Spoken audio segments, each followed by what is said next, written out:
Leo nitakufundisha njia rahisi kwa kutumia namba 369. Najua hii namba sio mara yako ya kwanza kuisikia. Sasa leo nataka nikufunulie muujiza wa namba hii. Kama unahitaji chochote kile, labda unahitaji mahusiano, unahitaji wateja, unahitaji amani, unahitaji pesa, unahitaji upone, labda kuna magonjwa yanakusumbua, yani chochote kile ambacho wewe unakitaka kwenye maisha yako unaweza ukakitumia.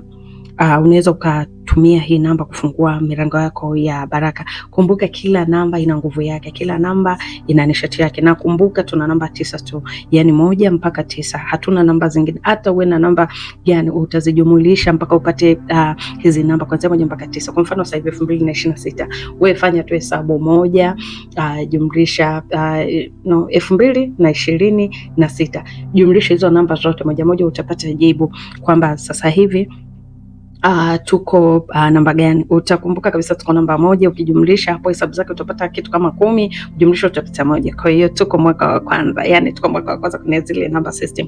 Kwa hiyo kila namba ina maana. Kwa maana hiyo unaweza ukasoma pia 1 moja ina nguvu gani, ama ukajifunza kujua kila namba ina maana gani. Sasa kwa nini tunatumia namba 369? Ni kwa nini tunaitumia? Kwa sababu 3 imebeba ubunifu, mawazo mapya na mawasiliano. Namba 6 imebeba upendo, uwiano wa familia na pesa.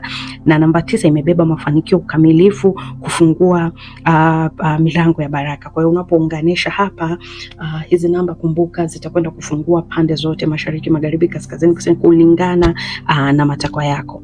Kwa mfano sasa wewe unahitaji mafanikio ama unahitaji pesa, tuseme tu unahitaji pesa za haraka, unataka zije za haraka. Tafuta karatasi zako nyeupe, jitahidi kutafuta karatasi zako nyeupe ama diary ambayo unaiona. Unaweza kuitumia hata diary ndogo ndogo tu ambayo unaweza kuikata kwenye warranty yako, hata pindi unaenda kazini, basi unaweza ukawa unalifanya hili zoezi. Lakini unapokuwa unafanya, jitahidi unafanyia sehemu tulivu kabisa, iwe sehemu tulivu.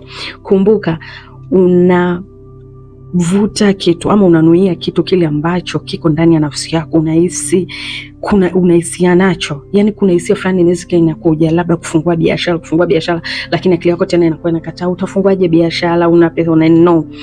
Chochote unachokiona ndani ya nafsi yako tayari kimeshatokea. Unachokiona kwenye ulimwengu wa kiroho tayari kimeshatokea. Ni wewe kukikubali na kusaini. Asante Mwenyezi Mungu kwa kunipatia hiki kitu. Asante ulimwengu kwa kunipatia hiki kitu. Kwa hiyo inakuwa ni wakati. Ndio maana kuna wakati fulani unaanza kujisikia kutaka kuwa na familia, ama kutaka kujitegemea, ama kutaka kuwa na mwenza, Ni nyakati, jichunguze kwenye maisha yako. Kwa hiyo chochote unachokiona ndani ya nafsi yako, jua tayari hicho kitu kimeshaanza kutokea. Yani kimeshatokea, ni wewe kusaini asante, I receive, yes, kwamba napokea. Okay, kanuni ni ile 369. Tunaanza. Kwanza kabisa tumesema tutatolea mfano wa kuvuta pesa. Okay, tutatolea mfano wa kuvuta pesa. Chukua diary yako ama karatasi lako moja la kwanza hilo, utaandika asubuhi mara 3. Pesa na baraka zinanifuata kwa urahisi. Pesa na baraka zinanifuata kwa urahisi. Pesa na baraka zinanifuata kwa urahisi. Okay? Unamaliza, unaendelea na shughuli zako, unatunza ile karatasi, unatunza diary yako. Saa 6 taa ikigonga, saa 6 kamili, chukua karatasi lako. Mafanikio yanaingia katika maisha yangu kila siku. Hii sentence utairudia mara 6. Mafanikio yanaingia katika maisha yangu kila siku. Mafanikio yanaingia katika maisha yangu kila siku. Mafanikio yanaingia katika maisha yangu kila siku. Mafanikio hivyo. Ukishamaliza hiyo, utaandika mara 9. Muda wa usiku andika mara 9.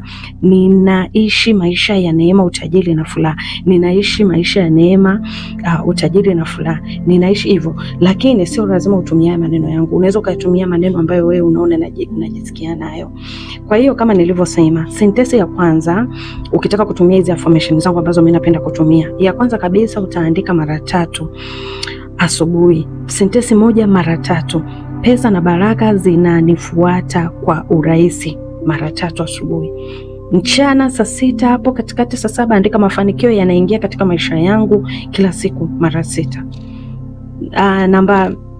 Kwenye upande wa usiku wakati unaelekea kulala, andika ninaishi maisha ya neema na utajiri na furaha. Andika mistari 9. Umeona? 369. Umeelewa? Sasa ukishamaliza hilo karatasi kwa siku, tunza. Siku ya pili utaandika karatasi lingine. Hivyo hivyo utaandika hayo manuizi ya asubuhi, mchana na jioni mara 9 au mara 21 ama mara 33. Inategemea na jinsi unavyojisikia wewe. Utaniuliza kwamba matokeo nitaanza kuona baada ya muda gani? Maana hilo ndio swali la watu wengi. Muda wote na saa yote. Inategemea na kile unachojihisi ndani ya nafsi yako, na ndio maana nakosia, andika kile kilichoko ndani ya nafsi yako. Usiandike kwa sababu umemwona fulani ana gari kali sijui, okay, na mimi ngoja hii nitumie sasa. Even no, hakito happen, ama tuseme hakitotokea kwa haraka. Andika matamanio yako. Yani kuna namna fulani unaisigi, kuna barua umeipata ndani ya nafsi yako, inakusukuma, inakutekenya ndani, yani mpaka unasema jamani, hii power ya kufungua biashara imetoka wapi? Mbona najisikia hivi, na mbona mimi sina kila kitu? Mbona hivi? Tayari sema ulimwengu asante. Sema Mwenyezi Mungu asante. Ikiwezekana funga, fanya pia dua kulingana na imani yako wewe. Hicho kitu kitatokea haraka sana.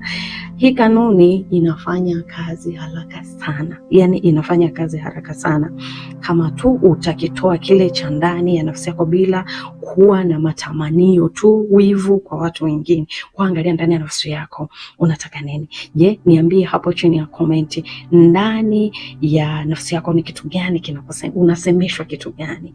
Unasemeshwa kuhusu nini? Unasemeshwa kuhusu kupata amani? Unasemeshwa kuhusu kupata mafanikio? Unasemeshwa kuhusu kupata ndoa? Unasemeshwa kuhusu nini? Niambie.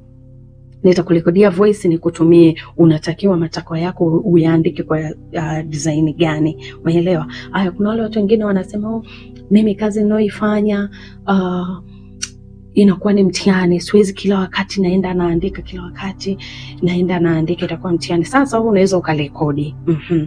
Rekodi voice ya asubuhi kwa sauti yako ya asubuhi, rekodi ya mchana na jioni. Kwa hiyo asubuhi utarekodi mara 3, yani ile voice yako itajirudia mara 3.